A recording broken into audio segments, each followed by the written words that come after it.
what are some of the most common mistakes that you see physicians make when they attempt to move into larger leadership roles? Well, I think it's true of a lot of people. It's not just physicians, but they don't prepare. They don't start early enough. They assume it's a fairly easy activity. One of the first things to do is to think, is this important for me to sort of be in charge of something, to make a difference that way, rather than being great with my patients? Do I want to manage? Do I want to be a leader? And leaders are made, they're not born, they're made. And so how do you train to be a leader?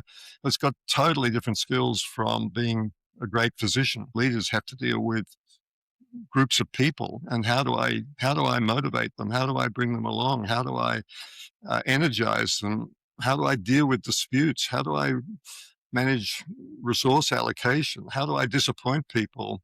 It's a totally different set of skills, and I would say it's learned over time.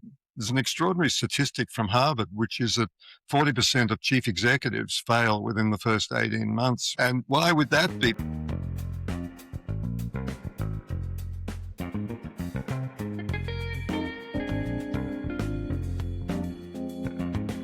Hello, and welcome to the Fire Chief Podcast, the only podcast dedicated to the Chief Medical Officer. I am your host, Lee Scheinbart, and this podcast brings you the hottest and most crucial conversations in healthcare and physician leadership. We have another super special guest with us today from Australia, where we have developed quite the following there. And if you have any aspirations about your next career move, stay tuned. Our guest today is William Bill Cowan from Melbourne, Australia, and he brings to us over 30 years of experience in senior corporate leadership positions and career management. Over his own career, Bill has held the CEO and chairman roles, and he has been closely involved in building a number of successful businesses. Bill earned his undergraduate degrees in engineering and commerce from the University of Melbourne, and later earned an MBA with distinction on scholarship as a Baker Scholar from the Harvard Business School. After graduating from Harvard, he joined McKinsey & Company in London and later made partner in New York and then Melbourne. After he left McKinsey, he led a takeover of Southern Cross Broadcasting, and as CEO, built it to become the fourth largest broadcasting network in Australia. During the late 1990s, Bill led Davidson and Associates, consolidating its position as the premier career management firm in Southeast Asia, with 10 offices in 5 countries, and later acquired by Right Management, a Philadelphia-based career management company. In addition to his executive roles, Bill has provided personal career coaching to over 1,000 professionals across the globe.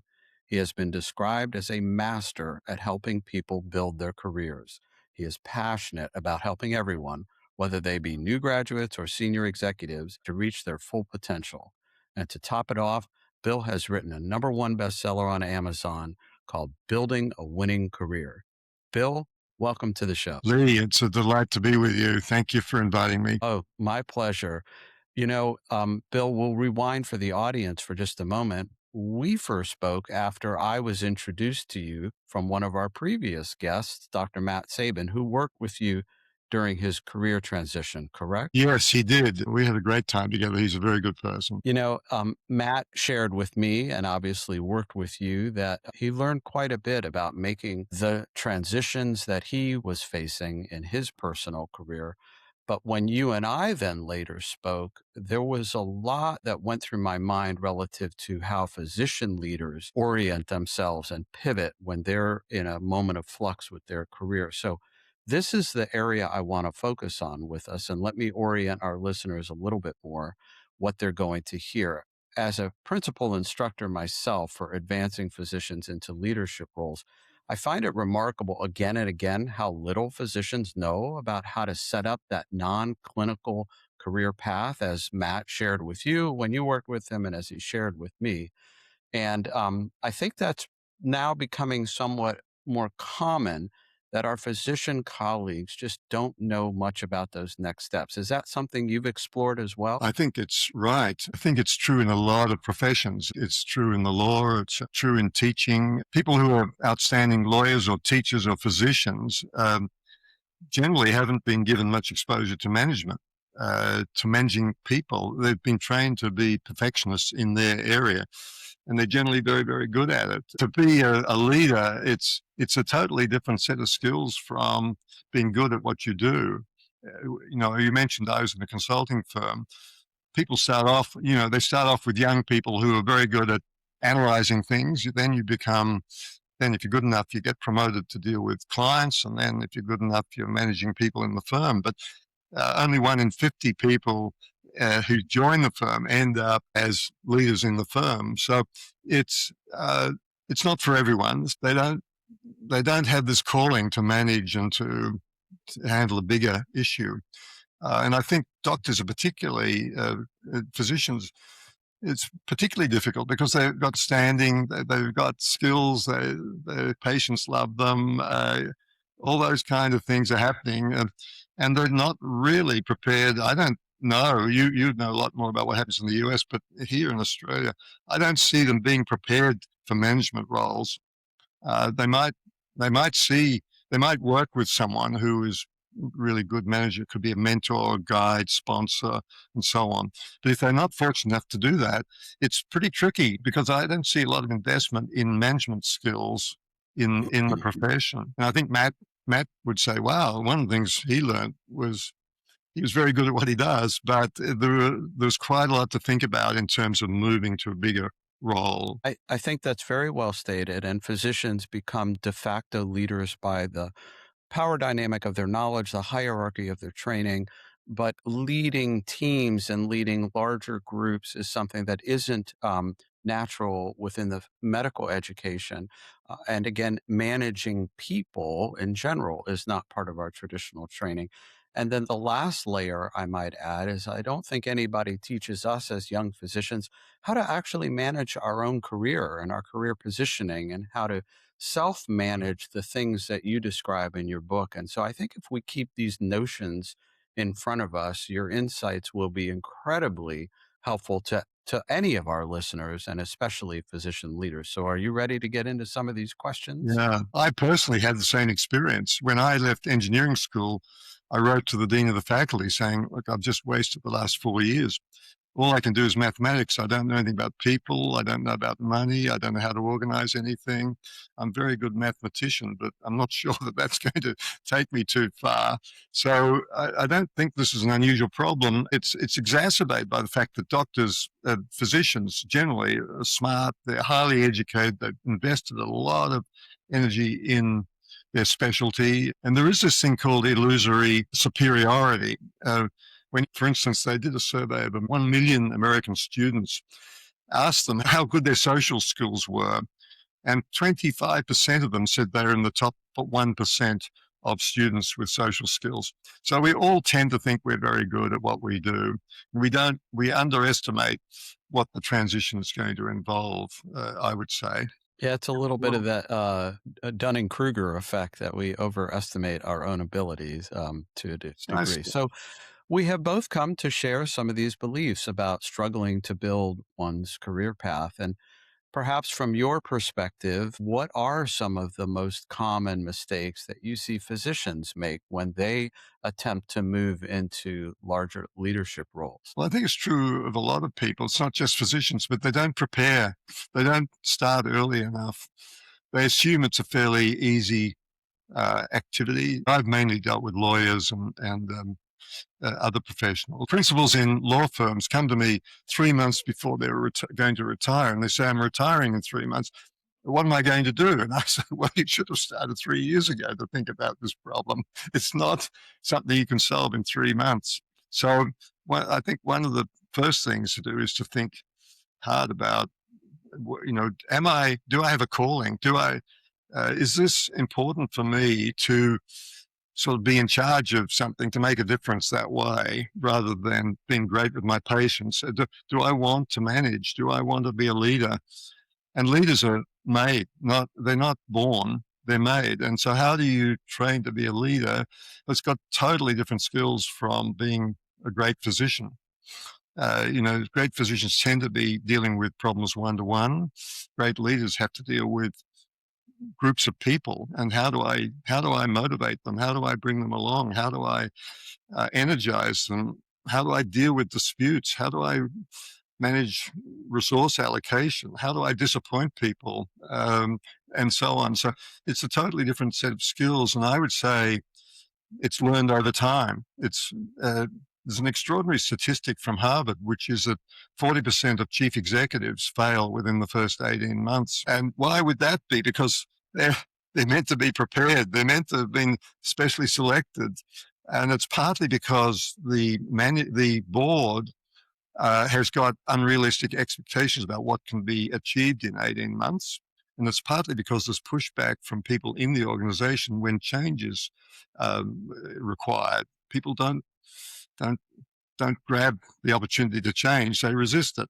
So the first big thing is to realize that this is quite an important transition, and it needs some time. You need to work, test your skills, find out whether you've got the people skills that are required to be effective in this kind of a role. I think you're articulating what many physicians also stumble upon, not knowing the required skills and techniques. And they assume because they've succeeded as a physician that there's a natural capability for delivering, but in a different role, there are new skills and you have to be thoughtful and intentional. But that might be accessible in management courses or mentoring. But you've also hinted, and it's part of your book and things you've shared, that there's almost like a hidden curriculum that you've brought forth. Like physicians tend not to build networks or generate exposure. So let's say they've gone through a year or two of thoughtful training about skills, management techniques, but then they're standing like on an island by themselves because they've never bothered to create a professional network. Tell us a little bit about that and why that becomes such a liability. Physicians are used to referrals and calling people and moving patients through the process, but that's not the same network that you're referring to, correct? That's right. I'm referring to a much more sort of diverse network. Part of the problem with physicians, the ones I know, is they mainly hang out with physicians. So, you know, that's not the. I don't think that's the kind of network that makes a lot of sense if you're trying to become a senior manager. I tell people I'm working with, I want you to meet 50 new people. Now, there's two reasons for saying 50. 50 one is shock. Uh, I want them to understand this is a serious exercise. It's not something you just do on the weekend and suddenly you've sorted it all out. This is quite a challenge. And two, I know that when you've met 50 people, you will be simply amazed at all the ideas that you generate and the different perspectives and the learning you've gone through, and the confidence you build as well in dealing with different types of people. So it's a job. For the people I work with, it's a job finding a job. So it's a serious commitment. Now, this is another issue for people who are effective professionals. They don't have a lot of spare time. So how do they build their network? That's another reason why you need time to do this. If you meet one new person a week, if you make an intentional effort to meet one person a week, you can meet 50 people in a year. But if you don't have a job at all, I ask you to meet 5 people a week. So in 10 weeks, you can meet 50 people. But it's the thing is, the world is so diverse out there. None of us, we don't know what we don't know. And if we can go out there and meet different people and test our thinking and ask them, not for a job, it's not wise to ask for a job. Ask for advice, you'll get a job. Ask for a job, you'll get advice. So Words to live by. yes, because people freeze up when you say, "Well, I don't have a job." I wouldn't have a clue where someone like you could get a job. But if you ask them about their career and how did they make the transition and who helped them and who would they recommend meeting, and if they were in your shoes, what would they do in order to progress in the direction that you're interested in, you'll be simply amazed at what you learn. I think you're also bringing forth, like you mentioned, the lawyer earlier. I'm planning to retire in 90 days, but they've done no preparation. And that while it takes time to prepare, these are the things you need to extend on that timeline: the skills, the techniques, the management tactics, as well as the network building. You just articulated you cannot make 60 connections in a week or 90 days. And so you do have to take the requisite time in parallel to both build the network and build your skill sets. And I'm curious to know, why do you think physicians or lawyers or other executives and professionals just wait too late? Is it again that underestimating? And then more importantly, what happens if they try to rush it? They underestimate because they don't know that a totally different skill set is required. So they assume it's I'm guessing, but I'm thinking they assume it's a relatively straightforward transition. They don't really even know about their own behaviors and what makes them special. One of the things I do when I work with people is spend time with them looking at their behavioral profile. What do they like doing? If they don't like working with groups, if they don't like being in charge, if they're not persuasive, then they've probably got more work to do than if they do like that sort of thing. But what skills do you need to be a leader? And I was just reading, there's 15,000 books written on leadership, and there's a new one coming out every month. So how can this be? What are the what's the secret sauce in being a leader? Well, there isn't one, but you develop, and different leaders respond well in different situations. Churchill was a great wartime leader. I'm not sure if he would have been a great peacetime leader. So it's how do you test your skills? How do you work out that you are very comfortable doing this? Particularly when you've been very good at what you did originally. And so it's risky to move to something totally different without learning more about how can I make it work, and how can I be reasonably sure that I'm going to be successful in this role, because the people you're dealing with are very, very good at what they do. It's just simply amazing these days how many senior people have a coach, because it's very lonely at the top. And who do you test your thinking with?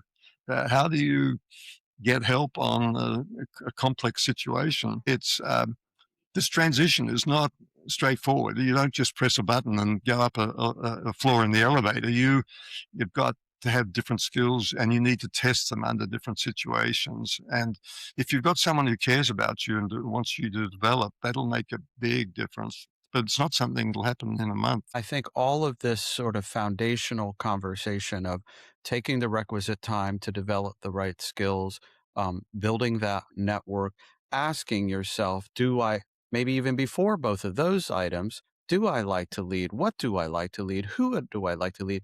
And then to your point about this vast information highway on leadership, do I even know what leadership means? What is the definition of leadership? And you may rise and see other leaders and think, well, they're not really great leaders. So then you have to kind of go back to ground zero again and get into the notion of leading and what is leadership. And I think you and I talked a little bit about, if anyone is failing to address these questions, they will stumble if they are only skilled in certain ways but don't really understand the skills required of leadership. Like, for example, what are your values that drive your behavior, and where those values will make a difference, and where that path of value alignment might lead? So again, we need physicians and others to look in the mirror and begin to think about, what are my values? What's my value inventory, and how will that guide me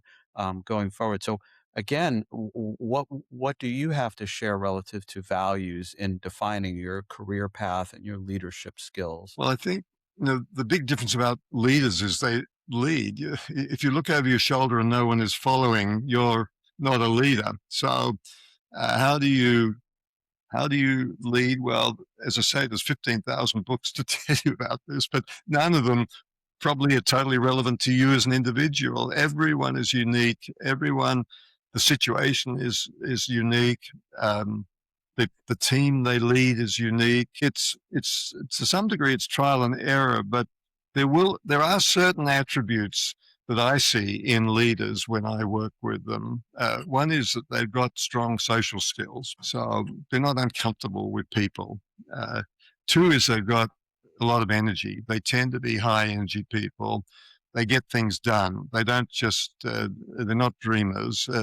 We need dreamers, but these leaders are not dreamers. They have to get things done. You can't just ask people to sit around and wait while you think. So they tend to be decisive. They tend to be objective. So they're not highly emotional.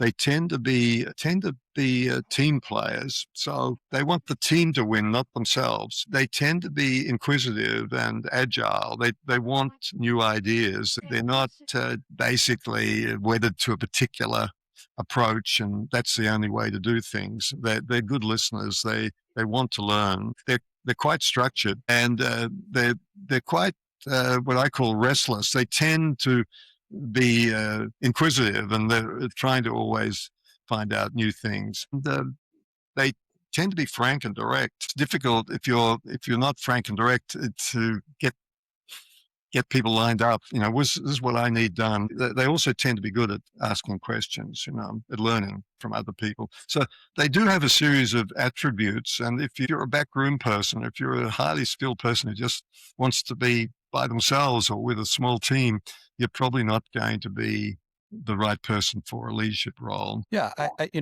physicians do have many of those attributes, not all of them, and they don't all have all of them. No. But you're right, and so there are some foundational elements that allow physicians to grow into leadership positions because of that curiosity, asking the right questions, and being objective and less emotional, perhaps when required to be so.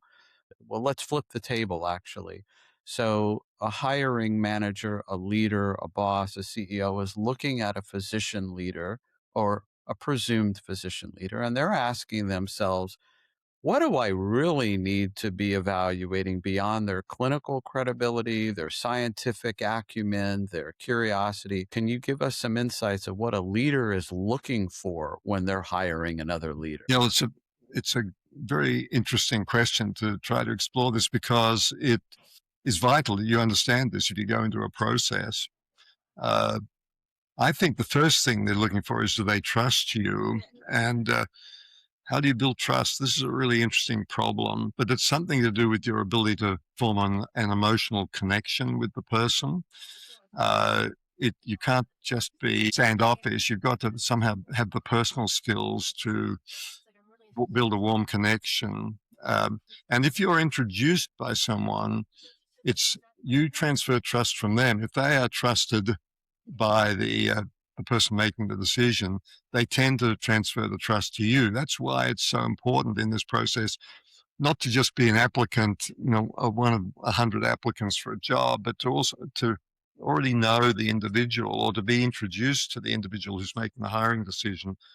And I actually always recommend that you speak to them before you apply for a role, to try to understand, for a number of reasons. One is to build this emotional connection, but two is to understand what they think the job is, what they're looking for, because that allows you then to tailor your application and the way you handle the process to suit the particular situation. The next thing I think they're looking for is, can you do the job? Now, the problem is, if you've never done the job before, it's like a university student. We need you to have experience. Oh, how can I get experience if I don't have a job? It's a circular problem. Yeah. This again is where trust becomes very important. Okay, I believe you've got the interpersonal skills and the ability to handle this. And by the way, the skills to handle stress and things going off the rails, that sort of thing, which is a big issue, I think, for senior managers managing other people. How do you manage stress? Stress triggers you in some way. This is going to be a terrible problem for you. So can you do the job? Well, one of the interesting things I find in all roles is the job is not well defined. They sell you the shop window when you're going to be working in the basement. Your job is to figure out what the real job is and how they're going to measure your performance, and how clear are the accountabilities. What will you be looking for in 90 days? What do you Or what would you like to see changed or improved? And sometimes there's something that really needs fixing, but it's not even mentioned in the interview process. But it's your job to find that out. So to me, the interview process is a questioning process from your side as well as from their side. And a lot of people don't understand this. They basically answer questions. The third thing is, do you fit? Can I work with you every day? um, and that's a two-way street. Can I work with you every day? Is something that you've got to be asking as you go through this process. But a fit, particularly more senior roles, fit becomes more and more important. I want to work with someone that I feel comfortable with and I like to work with. The fourth thing is, do you really want the job? My problem is I don't want you to be too keen because I want you to explore the issues. I don't want you to be throwing yourself at them. I want you to be saying, well, it looks to me, it's a really exciting opportunity, but I'd like to understand exactly what you would want me to deliver. And what help I'll get, by the way, in this process. Are there issues with the systems or the finances or the clients or the people I'll be dealing with, the people I'm working with? So it's your job to try to understand all of these issues. And finally, the, the, oth- the other thing I think they're looking for when they make the decision is, will I get some credit? Have I chosen someone who's good and other people will pat me on the back and say, wow, how'd you find this person? So they're the five things that I believe are important in this process that people look for at a general level. And there's obviously a lot of detail under that. No, well, I think that's very helpful, especially for some of our listeners who have probably not thought about what the other folks on the other side of the table are thinking and evaluating. And I'm curious to dive one level deeper. As you mentioned trustworthiness, a hiring leader is looking through that lens. Is this new individual someone I can trust? Can I trust them with this role, with the responsibility, not the job description, but the work that's before them? And are there other signals to the leaders or the hiring folks relative to trust? Are there signals they're looking for in the evaluation? Well, I think reference checking is a very important part of the process. And some recruiters would say reference checking is the most important part of the process. But that's too late. If you've missed out, you're not even going to be reference checked. So, how do I build enough trust to stay in the process? And by the way, if there is a hiring process, it normally has a number of steps. So, the trick is to stay in the process and learn more every time you move forward. Uh, and also to, I think, asking good questions builds trust and also uh, indicates you're smart, it indicates you're keen, it indicates you're inquisitive, it indicates a lot of the things that you want in a leader. That's another twist to this. The whole trust thing is about interpersonal connections, and the it's sometimes your network. This is where the network comes in, because if the net, I've had people who've been rejected for roles by the recruiter, uh, and then have been hired by the company because the network has come back to the company and said, "Look, the recruiter's made a terrible mistake here." Uh, because recruiters tend to try to box you into a very small box, and do you have these skills? They may or may not, they may miss out on someone who's really talented because they've put the wrong box out there. And so this is the network. If the network is talking about you, that improves trust as well. It gives people more a sense that is a less risky hire because there are other people who think you're very capable.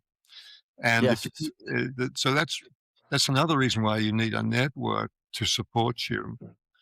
And if you're going for a role, I recommend that I always check out who in your network knows the people who are involved in this hiring decision, because it would be very good if they could indicate they know you. They can't say hire you, but they can say, I know this person. If you want to know more about them, I'm happy to talk to you about them.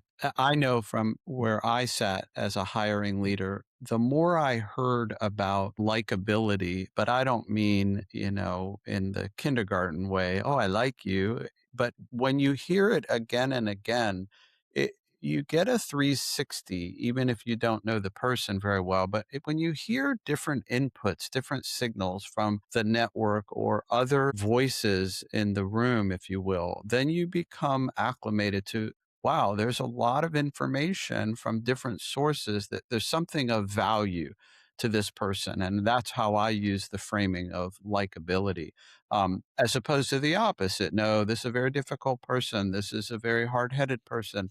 This person is not very curious. You hear that enough times, you begin to have, again, perhaps a dislike, but I don't mean it in that way. It's more of a framing that this is not the right fit for this person for this job.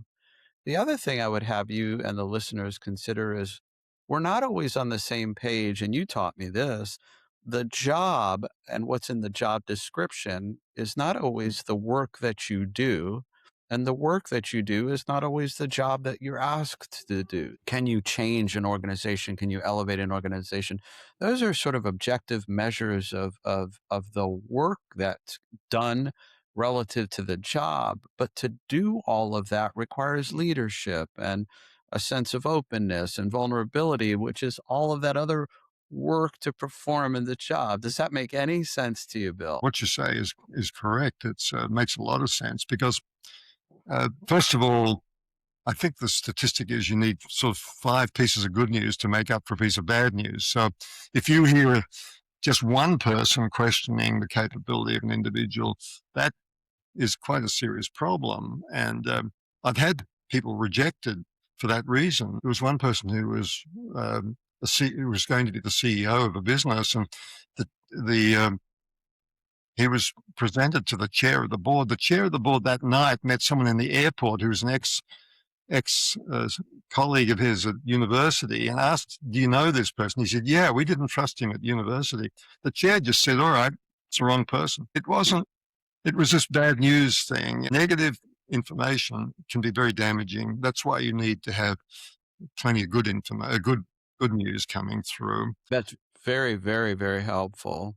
Well, Yes. listen, we have about two really important questions we have to get to as we get to the end of this episode. The first is about the basic interviewing that you shared with me. And I think this is another way to elevate the signal. So again, if I'm a hiring leader, I'm getting inputs, I'm asking questions, I'm listening and leaning into this candidate to try to detect, are they trustworthy? Are they capable?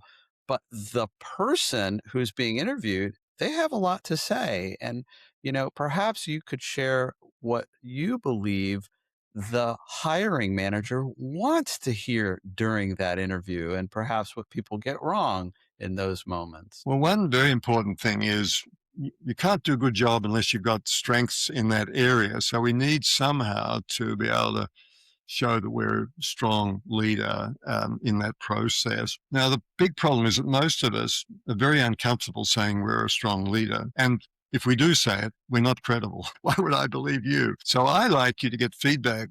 In my case, everyone I work with, I ask them to get feedback from 10 people about their leadership strengths. And it's a very simple request. It's simply amazing how effective it is. But we don't ask what your development needs are, all the complexity. We just say, what are my strengths under 4 headings? 1 is the way I think. 2 is the way I communicate. 3 is the way I lead. And 4 is anything else, which tends to be integrity. If we can get feedback from people about what makes me special, it suddenly changes the whole conversation, because you can say, I've gone to the trouble of getting some feedback from people who've worked with me and seen me in action, and the kind of things they talk about. I like you to talk about 3 things that make you special. These people say the first thing they would talk about is I'm strategic, and that I think strategically, I think long term, I deliver, and I deliver what I promise. The second thing they would talk about is I'm very good with people. I can motivate people. I can energize people. They give extra discretionary effort when they work with me.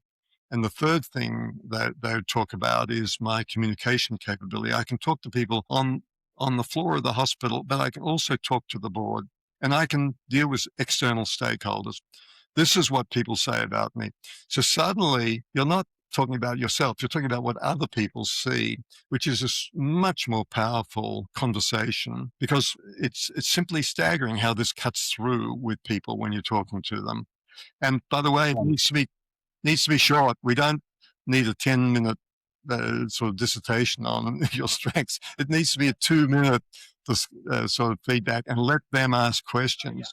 We don't want to take all the airtime. We want to be quick. By the way, you need to rehearse. It's much harder to do than you think. You need to rehearse with someone else who can critique you. But the choice of words is really important. And the difficulty is when you rehearse, you get too good and you sound like it's not genuine anymore. So you've got to rehearse to sound unrehearsed. There's quite a lot to it. These are very valuable lessons, and you're again bringing out this what I call the hidden curriculum that isn't taught in an MBA course or in skills academies, right? These are these very subtle human behavioral cueing skills about how to engage with someone. And so to the question, Mr. Jones or Dr. Jones, tell me about yourself. The more preferred answer, or what we think a hiring manager wants to hear, is not their autobiography that takes 30 minutes to share, but here's what other people have said about me and allow me to share that with you briefly. And so you're using the voices of others as part of that wraparound signaling, and you're giving it short and succinct and rehearsed, but not too rehearsed. Does that sum it up? Yes, I say there's three big topics when they ask you this question. One is what what are you passionate about? What are you energized? What energizes you? What is your purpose? And it needs to be to lead people. It's not to be a better surgeon.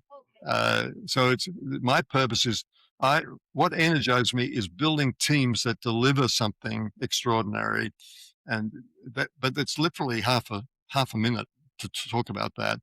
And by the way, I've done this a series of times. And like over the last 10 years, I've done this 3 times. And I'm extremely proud of what these teams have delivered. And then if you ask the members of these teams what they think makes me special, they point to these 3 things. I call it PEC, passion, experience, competency. But that's a 2-minute answer, by the way. So it's very quick, but it then sets the, then ideally what they're going to do is ask you a question about yourself. And you're the only person in the world who can answer that question because you're the only person in the world who understands you. Then we get a conversation going, not just question 1, question 2, question 3, question 4. We want a conversation. This is part of building trust. Yes, and I'm so happy that you brought in the PEC approach that you also shared with me. I'd never heard it, and I definitely would support that. That is a great way of turning an interview into a conversation, and you're talking less about your own autobiography, but the person that you really are, not what it looks like on paper or what they think you are. You're bringing yourself into the conversation about your passions, your energies, and your competencies. Well, Bill, I want to give you a chance to share any last words or thoughts or ideas before we wrap it up. I definitely think if you've got a passion for, or you think you do, for leading, you should try and do it, and but prepare because otherwise you could be disappointed or it could sort of not turn out the way you want. So do prepare. Find someone who can help you. By the way, this is very tough. In my book, I say you can learn, you can read about tennis, but you cannot play tennis. You know, you can read about being a singer, you cannot sing. You can read about this process, and you know what you're meant to do, but you really do need a sort of some kind of human coach or helper to you'll learn a lot more when you're with someone who even a friend who's just been through this or a sponsor or someone more senior who can give you advice. You'll learn a ton of stuff. You know, I've got some techniques, but in the end you need people to help you. Yes, people need people at the end of the day. Well, thank you so much for being on the show, Bill. Great to have you as part of this conversation and sharing so many insights with the audience, particularly the listeners that are looking at their career paths and planning an intentional pivot or move. So I know this will be of great value. How might folks connect with you or contact you? If they want to contact me, it's probably best to do it through LinkedIn. If they're on LinkedIn, just look up my name, William Cowan. The best thing would probably be to read the book first, and then we could carry the conversation forward. And the name of the book is Build a Winning Career, correct? Building a Winning Career. Building a Winning Career. Yeah. Okay, ladies and gentlemen, there you have it. You've been listening to the Fire Chief Podcast, the only podcast dedicated to the Chief Medical Officer. And if you want to learn more about how to build a winning career and how to really stand out when looking at that next step, take a listen to Bill's book, read Bill's book, contact Bill on LinkedIn. If you want to learn more about building a career as a chief medical officer, check out our website, thefirechiefcmo.com, and connect with me on LinkedIn. I love talking with CMOs and professionals from all over the world, especially around career development and career management, and particularly about leadership. So get out there, be a winner, be passionate, be a leader. But remember, whatever you do, in the words of Sergeant Phil Esterhaus, let's be careful out there.